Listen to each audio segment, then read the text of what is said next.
네. 초대 손님 한 분을 오늘 더 모셨습니다. 귀한 시간 내주셔서 이렇게 함께 해주셔서 감사하고요. 우리 단원고 2학년 10반 이경주 학생의 어머님이신 유병환 님이십니다. 예, 안녕하세요. 네, 네. 반갑습니다. 네. 오늘 유튜브로 이렇게 많이 참석해 주고 계신데요. 인사 말씀 한번 부탁드리겠습니다. 네, 안녕하세요. 저는 2학년 10반 이경주 엄마 유병아입니다. 네. 저녁에 또 직장 다니시기 때문에 또 피곤하시고 할 텐데 이렇게 또 참석해 주셔서 감사드립니다. 두 분은 서로 아시는 사이이시죠? 두 분의 인연이 우리 그 세월호 참사 초기 때이신가요? 네. 네, 혹시 그때 처음 변호사님을 뵀던 기억이 나시는지? 네, 처음에 저희가 아주 정신이 없을 때 이 차례대로 이제 아이들 데리고 올라왔을 때 가족 협의회라는 것이 이제 구성이 갓 시작되었을 때였어요. 근데 이제 저희를 변호하고 도와주시겠다는, 아까 좀 전에도 말씀하셨다시피 대한변호사협회에서 꾸려져서 여러 분 오셨던 걸 기억하고 있고요. 저희가 다 모여있는 강당에 오셔서 인사를 하셨던 게 첫 만남이었던 것 같아요. 저희는. 변호사님도 그때 기억나세요? 처음 가족들을 만나 뵙던. 네. 그러니까 저희는 사실은 이제 뭐 진도에 내려갔을 때도 그렇고 어쨌거나 이제 가족분들이랑 좀 최대한 이야기를 해서 저희가 할 수 있는 것들을 하고자 한다라는 의사를 계속 이제 전달을 하는 과정이 있었고요. 근데 진도에서는 그게 이제 충분히 좀 신뢰관계를 당연히 형성하기 어려운 상황이었던 것 같고, 안산에 와서도 사실은 그게 이제 좀 많이 어려웠는데, 아마도 제 기억이 맞다면 이제 좀 교회 통해서 가족분들 일부를 좀 만날 기회를 가졌고, 또 궁금한 게 있으면 뭐든지 물어보시라고 해서 실제로 이제 궁금한 게 많으셨으니까 좀 자연스럽게 좀 물어보시고 저희가 답을 드리다 보니까 조금씩 이제 관계가 형성되는 과정이 있었던 것 같습니다. 네.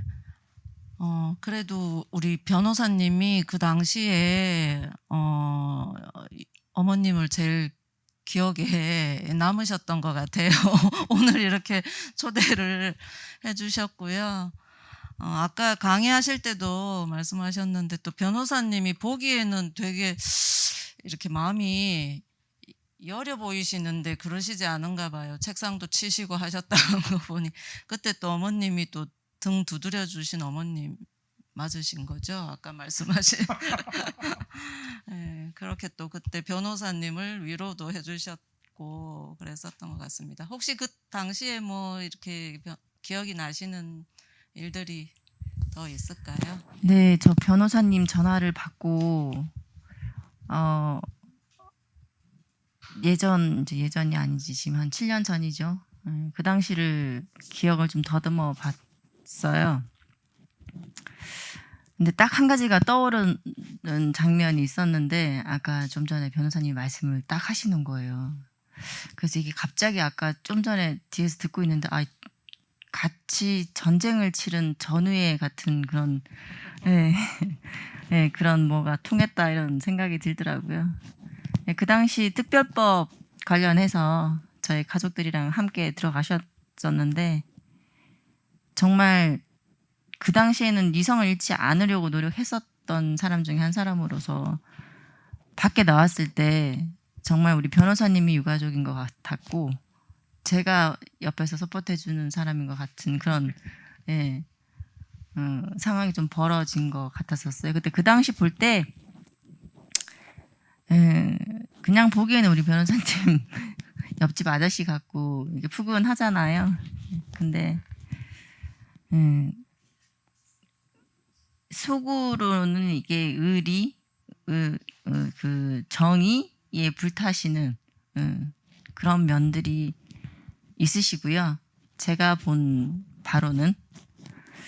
그리고 그 당시 초창기 때 저희 옆에 항상 같이 계셨을 때는 약간 좀 소녀 감성으로 뭐 키다리 아저씨 느낌, 옆에서 든든한 버팀목 이런 느낌. 뭐 황 변호사님뿐 아니라 다른 많은 분들도 계셨지만 항상 저희가 풍차 노숙을 할 때 옆에 계셨던 분이 딱 두 분 계셨죠. 네. 그래서 뭐 아까 중간에도 얘기가 나왔지만 중간에 사라지신다는 얘기는 맞는데 그래도 저희가 서로 뭐 연락을 하지 않든 소통을 하지 않든 어디선가는 그 일을 하고 계신다라는 걸 알고 있기 때문에 네. 뭐 전화 왔을 때도 되게 반가웠습니다. 네. 변호사님께 제가 질문 하나 드리면 요즘 저희가 이제 우리 사회의 가장 낮은 곳의 목소리를 이렇게 들으시는 분들의 단체잖아요. 공감이. 그런 일은 아무나 할 수 없는 일이라고 저는 생각을 하고 예, 쉽지 않은 일인데요. 어떻게 그 일을 시작하시게 됐는지, 예전부터 그런 관심이 있으셨는지가 궁금합니다. 네. 이게 항상 사실 부담스러운 이제 단체인 것 같습니다. 그러니까 뭐 가장 뭐 이렇게 그런 목소리를 듣는다기보다는 들으려고 노력한다라는 정도로 네 이해해 주시면 될 것 같고요. 그러게요. 저는 이제 뭐 이런 질문을 이제 받을 때마다 그냥 하고 싶어서 한다라는 말씀을 많이 드려요. 그러니까 이게 다양한 사람들이 다양한 하고 싶은 일들이 있고 뭐 이 공간에 모인 사람들은 이런 일을 하고 싶어서 모인 사람들이고 사실은 이제 뭐 그런 거죠. 세월호 참사 같은 경우도 누가 내려가라고 한 건 아니잖아요. 그냥 제가 가고 싶어서 갔던 거고 근데 정말 행복하다는 느낌도 있었습니다. 그러니까 그렇게 사실 저는 뭐 그 당시 아까도 말씀드렸지만 저뿐 아니라 모든 국민이 내려가서 뭐라도 하고 싶었을 거라고 생각을 하는데 저는 내려갈 수 있는 직장을 다니고 있었던 거거든요. 그리고 물론 이제 근데 그때만 하더라도 세월호 참사 같은 경우는 이게 참사인지 이게 인권인지 아닌지 막 헷갈리는 상황이었고 그래서 휴가를 내고 내려갔었고요. 근데 이제 진도에서 정말 그 지옥 같은 현장을 보고 나니까 휴가였던 것 같지는 않더라고요. 그래서 이제 다시 단체 와가지고 휴가 아니었던 걸로 파견했던 걸로 고치고 뭐 그래서 참 좋은 단체가 있었기 때문에 그런 활동이 가능했던 것 같습니다. 네, 세월호 참사는 말씀하신 것처럼 참 신기한 것 같아요. 다들 그냥 스스로 잠수사분들 얘기를 들어봐도 전부 스스로 다 자발적으로 오신 분들이고 변호사님도 그렇고 저도 온 마음에 오고 싶어 왔습니다. 그래서 지금 너무 가족들 옆에서 일하게 돼서 저는 참 이제 행복하게 생각하고 있고요. 그 변호사님이 그 기업 해외에 진출한 우리 기업에 대한 그런 문제에 대한 관심도 많이 있다고 들었는데 예전에 뭐 한국 기업 감시 네트워크 이런 거를 구성하셨다고 들었습니다. 이거는 뭐 어떤 일을 하는 거고 또 이때 어떤 뭐 생각나시는 기억이 있으신가요?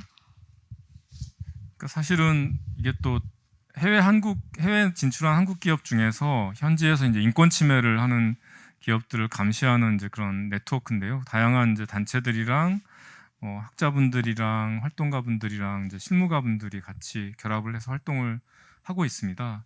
하고 있는데 뭐 그 중에 또 상당수의 어떤 그 사례들은 실제 아까 라오스 댐도 말씀드렸지만 참사 상황과 좀 많이 연관이 되기도 합니다. 그러니까 이제 미얀마에서의 어떤 인권 침해와 기업의 활동이 연계되기도 하고 또 뭐 필리핀도 댐이 건설되는데 그 선주민 전체가 강제 이주 당해야 하는 상황에 놓이기도 하고, 그래서 그런 부분에 대해서 이제 계속적으로 문제 제기를 하고 있는데요. 이 영역이야말로 진짜 아직까지도 많은 분들이 관심이 없고, 그런 어떤 기업 진출 자체에 대해서 이제 뭔가 국익이다 해서 그것을 뭔가 비판하는 것은 국익에 반한다라는 또 반론이 만만치 않아서 사실은 좀 가장 어려운 활동이기도 하고요. 또 다른 측면에서는 아까 라오스 댐 말씀을 드렸지만, 라오스 같은 경우는 굉장히 전체주의 국가이기 때문에 그 피해자분들이 자기 목소리를 낼 수가 없는 상황입니다. 그럴 경우에는 그러면 어떻게 하나라는 또 근본적인 고민을 하게 되는 활동이기도 합니다. 네, 저는 그냥 이렇게 들었을 때는 저희 기업이 해외에 나가서 인권 침해를 당하나 했는데 반대의 경우도 있고 그런 경우도 있고 이런 건 거죠. 네. 뭐 저희가 하는 것은 인권 침해하는 것을 감시하고요. 뭐 네, 기업들이 잘 하고 뭐 이런 거는 네, 기업 자체가 뭐 피해를 보는 건 당연히 이제 그쪽에서 당연히 이제 뭐 네, 기업 변호사들이 충분히 그런 역할들은 하고 있다라고 보여집니다. 네. 오늘 주제가 피해자의 시간, 인권의 시각인데요. 우리 유병환님 어머님은 그동안 뭐 인권에 대해서 인권 침해, 뭐 인권 유린 이런 부분에 대해서 혹시 하실 말씀이 있으실까요? 제가 딱히 어디서 인권을 뭐 유린을 당했거나 이런 적은 없지만 이 일을 제가 당한 당사자로서 저희는 이제 두 가지 측면에서 저희가 초창기 때 이제 저희 말할 권리라든지 저희가 알 권리라든지 이런 것들을 다 박탈당하고 거의 감금당하다시피 해서 피해를 많이 봤었죠. 저희가 어떤 범법자도 아닌데 왜 이런 상황이 벌어졌는지에 대한 거를 알고 싶어서 저희가 목소리를 내는데도 그걸 제지를 당하고 거의 뭐 고립되다시피 하고 이런 과정들의 연속이었죠. 그러니까 지금까지도 어쨌든 인권에 대한 불합리한 그런 상황들이 벌어졌던 것 같습니다. 그 당시나 지금이나 조금 달라졌을까요? 어떻게 느껴지시나요? 한동안 제가 뉴스를 안 봤어요. 또 네. 뉴스를 틀면 이런 사회 경제 이런 부분 뉴스들이 나올 때 보면 저희 모습을 보는 것 같기도 하고 이런 모습들이 많이 보여서 안 봤는데 변한 게 없는 것 같아요. 지금 코로나 시국에 이 힘든 시기에 지금 언론이 정확한 건지 그것도 궁금하고 믿을 수 없는 부분도 분명히 있는 것 같고요. 불신이 좀 생기는 것 같기도 하고 제가 지금 한 작년부터 해서 지금 일을 좀 하고 있거든요. 그래서 노인들 관련해서 이렇게 일을 하다 보니까 작년 올해 되게 힘들 때 이렇게 접하다 보니까 어르신들을 이렇게 상대하면서 이렇게 일을 하는 것들이 쉽지만은 않아요. 네. 네. 변호사님, 뭐 활동 조금 다른 얘기인데요. 그동안 변호사님이 활동하신 여러 활동 중에 가장 기억에 남는다든지 혹시 강연 때 하시긴 하셨지만 좀 얘기해 주실 만한 경험이 있을까요? 활동하시면서 뭐 정말 뭐 열 받으셨다든지 화가 났다든지 정말 싸움을 하신 경우도 있으신지.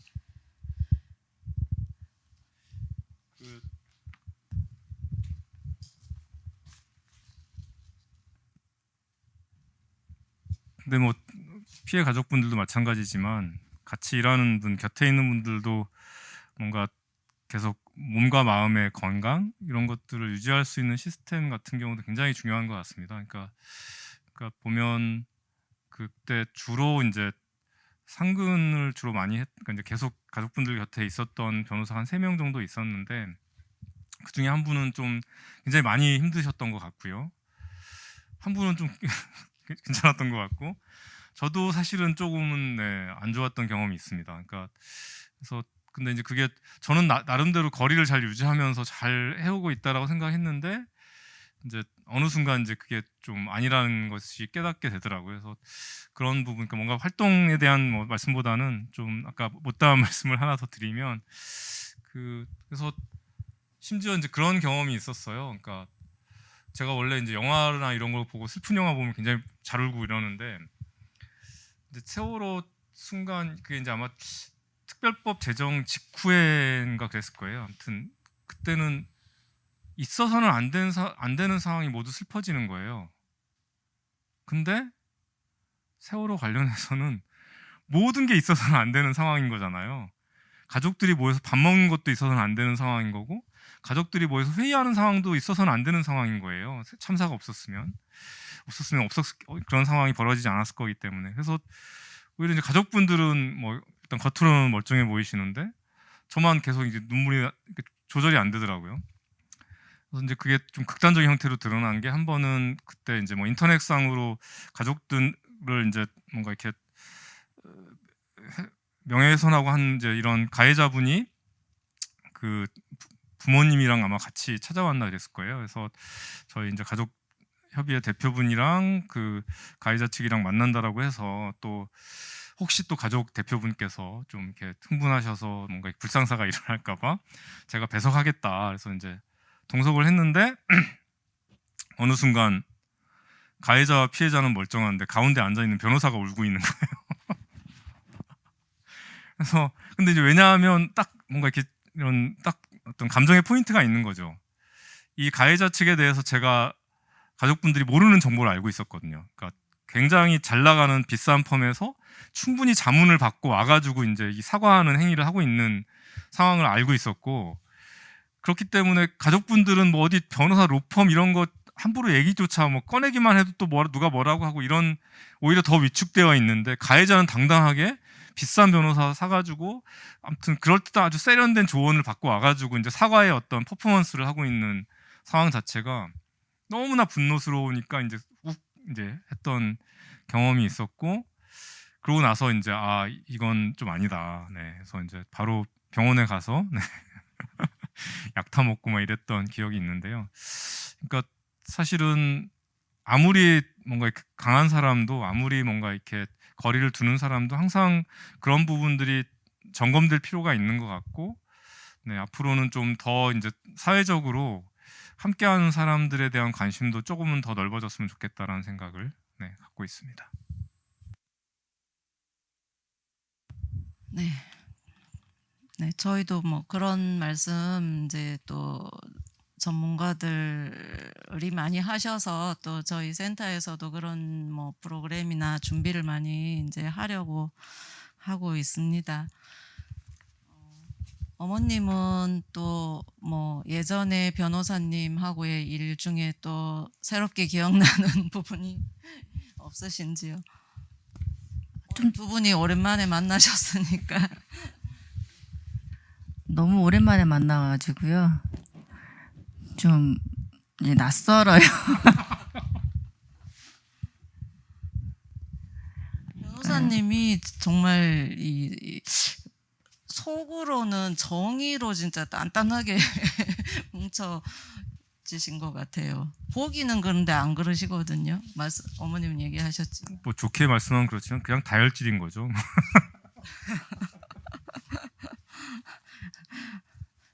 예. 네, 제가 기억을 더듬었더니 아까 얘기했던 것밖에 안 떠올라가지고요. 그 당시 나오셔서 소리를 발락 지르고 나오셔서 많이 우셨거든요. 이 분을 못 참으시고 그때 정말 저도 제가 그 마음인데 저는 그냥 멀뚱멀뚱 변호사님 쳐다보고 있고 이렇게 그 상황이 좀 아이러니하긴 했지만 네 그게 제일 기억에 남더라고요. 그 당시에 어머님이 그 가족들 대표로 활동을 하셨던 건 거죠? 네 심리생계분과장을 네, 역임했었습니다. 초기에는 또 이렇게 활동하셨는데 지금은 그런 활동하시는 부분에 대해서는 좀 어떠세요? 일상으로 돌아가서 가 계셔서 더 좋은 모습이긴 한데요. 또 지금도 활동하고 계시는 분들이 많이 계시잖아요. 네, 제가 나서서 활동하지는 않고 있지만 항상 그냥 저는 제가 당사자로서 뭘 해야 될지를 항상 생각하고 있고요. 그리고 일을 하고 있는 게 이제 주위에서는 잘 견뎌내고 있는 것 같아서 보기 좋다라는 얘기를 많이 듣고는 있어요. 근데 드러내지 못하는 이 마음이 뭐 오늘 피해자의 시간이라고 얘기하는데 이 시간이 과연 저희들은 저도 감히 잘은 모르겠지만 그냥 그 14년 4월 16일에 멈춰 있다고 생각을 하고 있거든요. 근데 솔직히 여러 많은 가족분들이 대부분 그럴 거라 생각을 하고 저 또한 아직까지 사망 신고를 못했어요. 예. 항상 그 시간에 머물러 있다고 생각을 하고 있고요. 하지만 저희가 아직 제대로 된 진상규명이 이루어지지 않았고 앞으로도 몇 년이 걸릴지도 모르고 거기에 일부나마 제가 함께 가야 된다고 생각하고 있습니다. 네. 네, 어머님이 직장 생활 하시고 또 저희 온마음 센터에도 가끔 이렇게 나오셔서 이제 얼굴 뵐 수 있고 해서 저는 그 모습이 너무 좋아 보이시는데 어머님 나름대로 굉장히 이렇게 버티고 계신다는 느낌이 지금 들고요. 또 자주 어머님이 지금 또 활동하시는 가족분들에 대한 그런 응원의 이야기를 하는 거를 제가 들어서 한번 여쭤봤습니다. 예. 변호사님, 책에 국제인권 변호사의 삶, 더디고 힘들어 보이지만 나는 이 삶이 참 좋다. 이렇게 기사가 최근 기사에서 봤어요. 이렇게 좋은 일을 정말 제가 생각할 때 진짜 힘들고 정말 아무나 할 수 없는 일 같은데요. 이런 일을 하면서 어떤 보람으로 어떤 마음으로 이렇게 하시는지 똑같은 질문일 수도 있는데 한번 말씀해 주세요. 이 삶이 참 좋다라고 되어 있어서요. 네, 그러니까 너무 네 깊이 있는 말씀을 여쭤보시는데 저는 그냥 하고 싶어서 할 뿐이다라는 답이 저한테는 정답인 것 같고요. 다만 이제 그 과정에서 삶을 배우는 과정이 있는 것 같아요. 특히 이제 저는 아까 여러 가지 말씀을 드렸지만 세월호 참사는 저에게 또 던져졌던 화두 중에 하나는 그 전에 굉장히 다양한 인권 관련된 활동을 하면서 결국 수많은 사람들의 이야기를 들었었다라고 생각이 드는데 세월호는 저에게 사람의 목소리를 듣는 것은 무엇인가라는 질문을 던져준 사실 사건이었거든요. 그러니까 그리고 어떻게 보면 아직까지 뭐 더 노력해야겠지만 예전보다는 더 잘 들리는 것 같아요. 사람의 목소리가. 그리고 이제 그러다 보니까 그 목소리를 못 듣는 사람을 보면 더 답답해지는 이런 문제도 있는 것 같긴 합니다. 근데 아무튼 또 삶을 배우는 과정이고 제가 하고 싶은 일을 하고 있고 그게 사회적으로 유익하면 더 좋겠고 다만 이제 최소한 무해했으면 좋겠다 뭐 이런 생각을 가지고 일을 하고 있는 것 같습니다. 네, 하고 싶은 일을 하고 있다가 정답인 것 같습니다. 네, 그렇기 때문에 변호사님이 힘들지만 이렇게 하실 수 있는 것 같고요. 질문 받기 전에 이제 어머님하고 변호사님께 지금 코로나로 너무나 다 힘들고 그런데요. 지금 상황에서 혹시 저희들한테 하고 싶은 말, 뭐 희망의 메시지, 치유의 메시지 이런 거 한 말씀씩 해주시고 이제 질문 받도록 하겠습니다.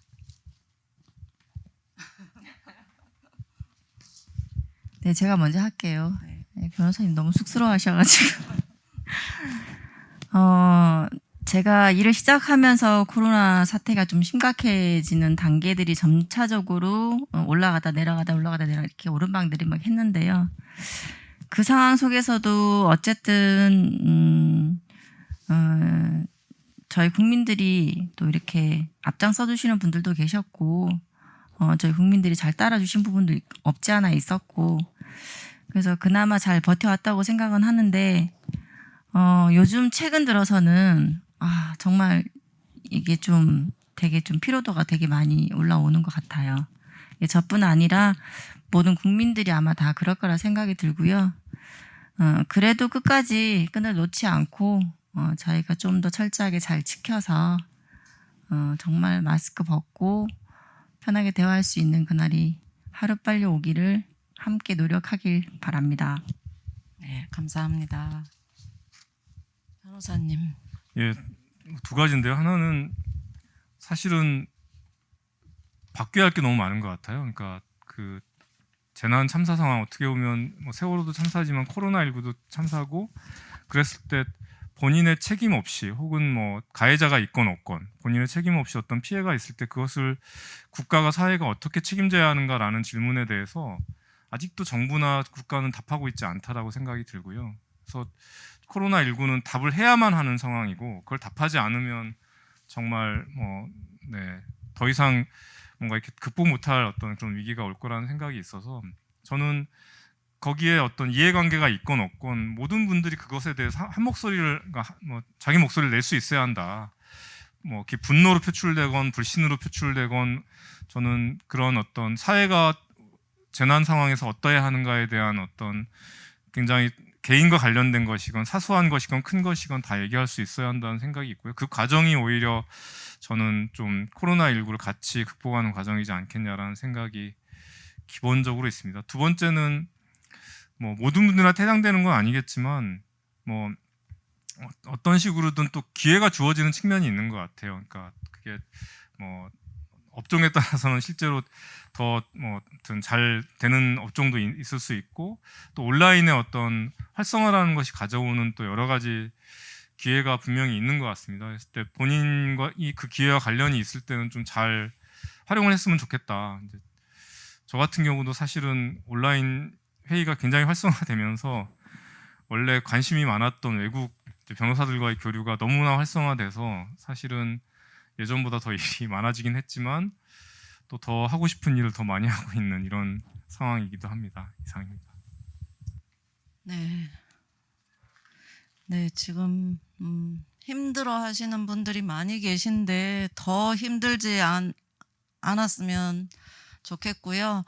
저도 변호사님처럼 겉으로는 조용해 보이지만 저도 한마디씩 할 수 있도록 앞으로 노력하겠습니다. 예. 그러면 저희가 질문 오늘 댓글 올려주신 분들 중에 한 5분만 질문을 받도록 하겠습니다. 참여해 주신 분들에게는 강연자 추천 도서인 우리는 희망을 변론한다 책을 선물로 드리도록 하겠습니다. 네.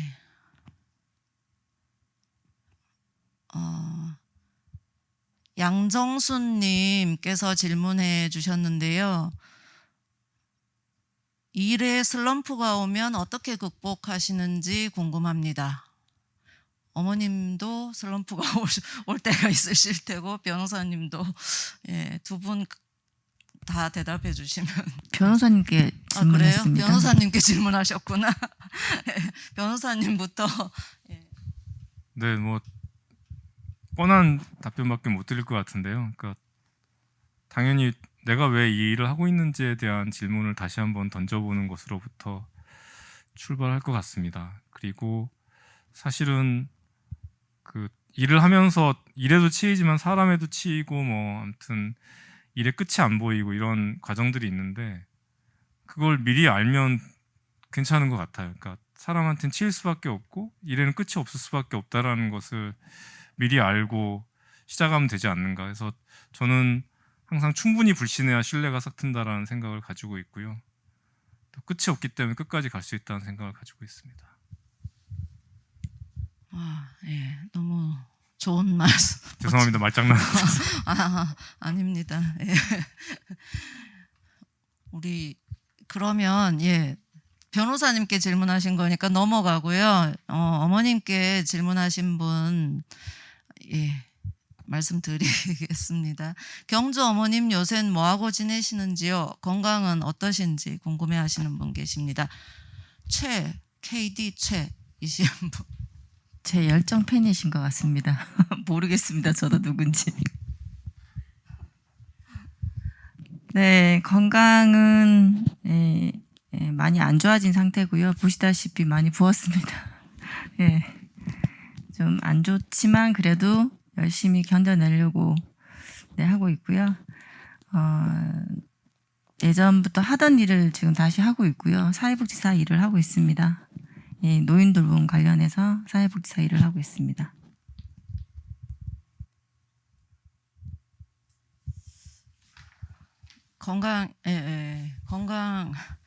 건강이 요즘 백신 맞고 좀 아까 미리 잠깐 얘기 나눴을 때 백신 맞고 조금 지금 안 좋으시다고 하셨는데 그거 외에는 괜찮으실까요? 워낙 이 모든 것들이 몸으로 오다 보니까 이제는 서서히 오기 시작을 했고요. 좀 나이에 이른 감 있게 또 여자로서의 그런 뭐 이런 호르몬 변화도 왔고 그래서 좀 관리를 해야 되겠다라는 생각은 요즘 하고는 있는데 관리가 뭐 그런 관리가 아니고요. 예. 그래도 버텨내야 되기 때문에 그래서 좀 노력을 하려고 하고 있습니다. 네. 죄송합니다. 하겠습니다. 건강 잘 챙기시기 바랍니다. 예. 그리고 서지은님께서 어떻게 그렇게 귀한 일을 그토록 오래 하실 수 있을까요? 원동력이 무엇일까요? 변호사님께 여쭤보신 것 같습니다. 네, 별로 오래 하진 않았고요. 원동력은 아무튼 계속 어렸을 때부터 가져왔던 꿈을 점점 더 구체화해 나가는 과정이었다라는 생각이 있고요. 다만 이제 아쉽고 안타까운 건 그런 건 있는 것 같습니다. 그러니까 아무래도 뭐 세월호 참사 때만 하나만 놓고 봐도 그랬던 것 같아요. 그러니까 나중에 지내고 보면 한 분 한 분 뭐 피해 가족뿐 아니라 함께 또 곁에 계셨던 분들 한 분 한 분이 정말 소중한 분들이었고 정말 뭔가 이렇게 많은 얘기를 나눴으면 하는 분들이 너무나 많다라는 걸 사실 나중에 깨닫게 되는 과정도 있었던 것 같고, 근데 그 당시에는 너무나 많은 사람들에 둘러싸여 있었고, 저는 그 당시 이제 제 스스로의 임무를 폭탄 제거반, 뭐 내부적이건 외부적이건, 그게 돈 때문이건 명예 때문이건 아니 선의 때문이건 뭔가 이렇게 사고 치실 분들을 아무튼 막고 뭐 이렇게 돌려보내고 이런 역할들을 하다 보니까 모든 분들로한테 좀 거리를 두고 모든 분을 또 불신하고 뭐 이런 과정도 있었던 게 아닌가. 근데 그러니까 뭔가 더 다가갈 수 없는, 그러니까 시간적인 제약 때문에도 그렇고 상황적인 제약 때문에도 그렇고 사람들에게 더 다가갈 수 없는 면이 또 분명히 있는 것 같다. 오히려 사람을 위해서 일한다고는 하지만 오히려 그걸 하기 위해서 사람에게 더 다가갈 수 없는 또 그런 측면들이 있는 게 아닌가. 그리고 그게 또 사실은 그 많은 것들을 동시에 할 수 있는 또 어떻게 보면 뭐 방법일 수밖에 없는 거 아닌가, 뭐 이런 생각도 드네요. 네. 네. 감사합니다. 그 다음에 밑에 아까 양정수님은 질문을 하셨는데 양정수님 질문 아까 받았는데 하나 더 여쭤보고 싶은 게 있습니다. 어머님이 붙들고 있는 희망의 끈은 무엇인지 궁금합니다. 혹시 대답해 주실 저뿐 수 있어요? 아니라 모든 가족들이 생각하고 있는 건 아마 잊혀짐이 아닐까 싶어요. 네. 그래서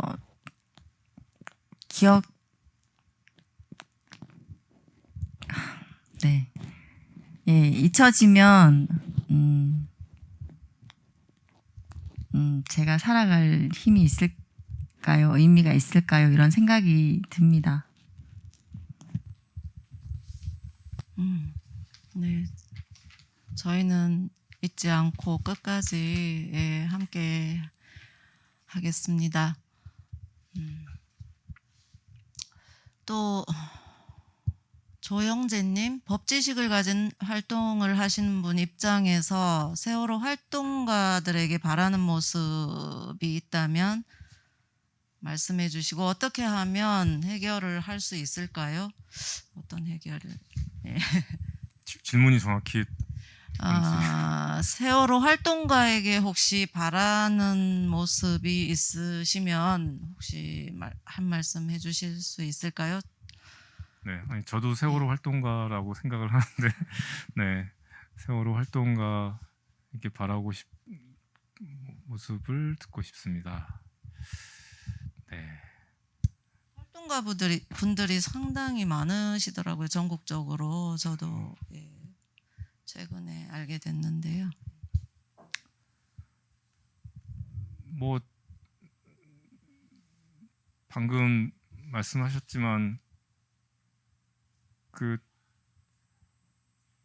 관심 혹은 뭐 기억의 끈을 놓지 않는 것이 중요한 것 같고요. 또 굉장히 좀 냉정하게 바라보는 것도 중요한 것 같습니다. 그러니까 네, 그게 어떤 사실관계에 대한 것이건 아니면 어떤 사람에 대한 것이건 단체에 대한 것이건, 사실 그래서 저는 사실 오늘 이 자리도 굉장히 좀 부담스러운 측면이 있는 것이, 지금 이제 사참위 비상임위원을 하고 있고, 뭐 제가 봤을 때는 사참위는 객관적으로 굉장히 비판받을 지점이 많이 있는 조직이고, 저는 그 비판을 또 그대로 받아야 할 위치에 있는 사람이라서, 그랬을 때 네, 좀 사참위에 대해서도 비판을 많이 해주시고, 다만 이제 그것을 좀 조목조목 비판을 하더라도 조목조목 비판을 한다든지 이런 것들이 필요한 것 같고요. 또 경우에 따라서는 좀 뭔가 이렇게 격려, 응원, 꼭 사참위뿐 아니라 저는 같은 활동가 사이에서도 그렇고 다른 단체와의 관계에서도 그렇고 뭐 그런 과정이 굉장히 중요한 것 같습니다. 근데 어느 순간 이제 뭐 꼭 어떤 참사에 대한 기억이나 관심뿐 아니라 같이 하는 사람들에 대한 어떤 그 끈도 놓아버리는 경우가 많이 있는 것 같아요. 근데 끝까지 서로를 괴롭히면서 네, 끝까지 가야 하는 거 아닌가 이런 생각이 있습니다. 네. 질문이 많이 들어오지는 않아서요. 변호사님 지금까지 많은 일을 해오셨는데 앞으로의 계획이나 소망도 여쭤봐도 될까요? 네, 뭐 지금 하는 일을 더 잘하고 싶습니다. 그리고 이제 뭐 남들이 가장 힘든 게 뭐냐고 물어보면 네. 역시 또 굉장히 건방지게 네, 몸이 하나고 하루가 24시간밖에 없는 게 제가 가장 힘들다라고 네, 답을 드리는데요. 요즘은 진짜 그런 것 같습니다. 왜냐하면 외국 이제 변호사들이랑 같이 일하는 것은 주로 밤에 회의를 많이 하기 때문에 거의 무슨 네, 두 사람의 삶을 살고 있는 것 같은 요즘은 그런 생각이 드는데, 좀 국내 원래 사실은 제 계획은 한 10년 전부터 계속 가졌던 계획은, 국내 일은 또 국내에서 잘하시는 분들이 많이 있기 때문에 오히려 좀 해외 쪽 일을 다른 더 이제 한국보다 더 열악한 정말 말도 안 되는 상황에 처해 있는 분들이 너무 많기 때문에 그런 일을 더 하고 싶다라는 좀 욕구가 있고, 근데 이제 그런 거에 좀 뭔가 무게중심을 옮기려고 하면 또 꼭 국내에서 무슨 일이 생기고 이런 과정이 계속 반복되긴 하는 것 같습니다. 그래서 좀 원래 인권이라는 것은 열악하고 취약한 곳을 찾아가는 것이고 그것은 국경이 따로 없다라고 보여져서 그 과정을 조금은 더 실천하는 것, 이런 계획과 소망이 있다라고 말씀드릴 수 있을 것 같습니다. 네. 국제 인권 변호사시잖아요. 맞죠? 예, 뭐 원래 그런 말은 네. 없는 말이긴 합니다. 없는 말인가요?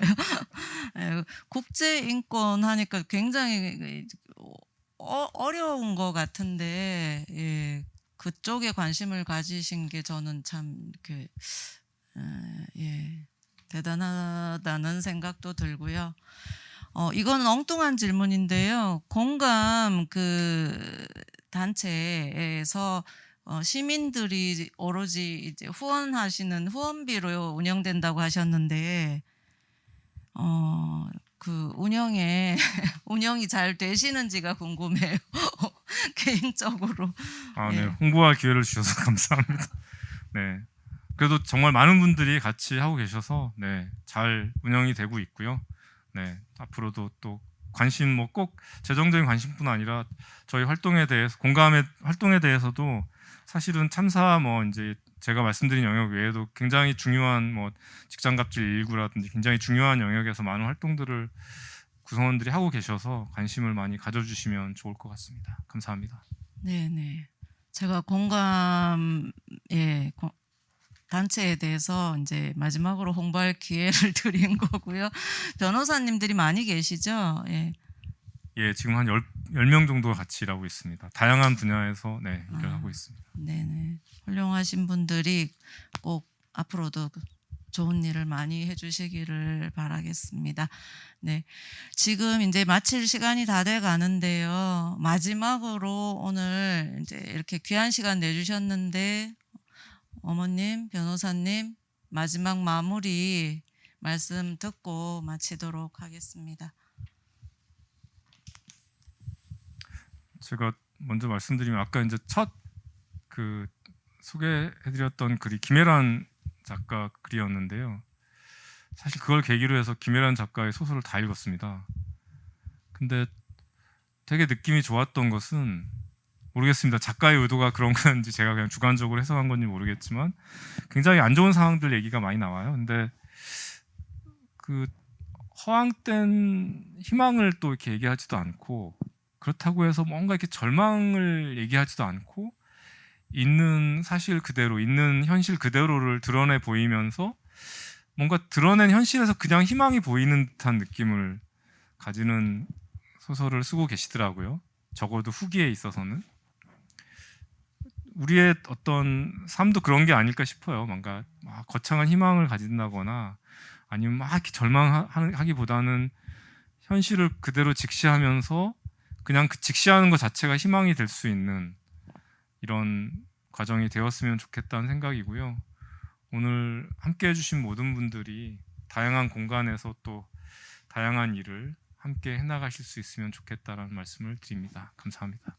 예, 감사합니다. 우리 어머님. 네, 저도 오랜만에 반가운 얼굴도 뵙게 되고 예, 센터에서 진행하고 계시는 프로그램에도 참여할 기회를 주셔서 감사드립니다.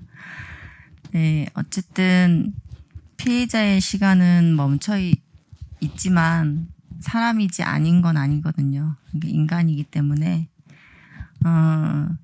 저희도 살아가는 삶 축에 한 획을 긋고 살아가고 있는 그런 과정들을 겪고 있고요.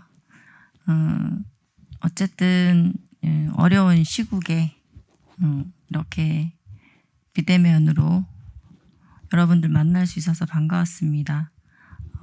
항상 건강하시길 바랍니다. 감사합니다. 네, 감사합니다. 어머님 건강 잘 챙기시고 저희 얼굴도 자주 뵈었으면 좋겠습니다. 예, 네, 오늘 네, 황필규 변호사님 모시고 좋은 강의 듣고 또 좋은 말씀도 많이 듣고 우리 경저 어머님도 반갑게 같이 이야기 나눴습니다. 예, 오늘 귀한 시간 또 이렇게 참여해 주셔서 모든 분들께 감사드리고요. 저희 다음 원래 포럼 홍보 잠깐 하고 인사드리겠습니다. 10월 원래 포럼은 10월 27일 수요일 저녁 7시에 진행이 되고요. 주제는 무엇이 사고를 사회적 참사로 만드는가, 국가와 제도의 문제점에 대해서 한번 이야기 나눠볼 거고요. 강사는 서울대 인류학과 이현정 교수님께서 강의해 주시기로 했습니다. 10월 27일도 많은 시청해 주시면 감사하겠습니다. 오늘 귀한 시간 내주셔서 두 분께 너무 감사드리고 참여해 주신 분들께 감사드리겠습니다. 수고하셨습니다.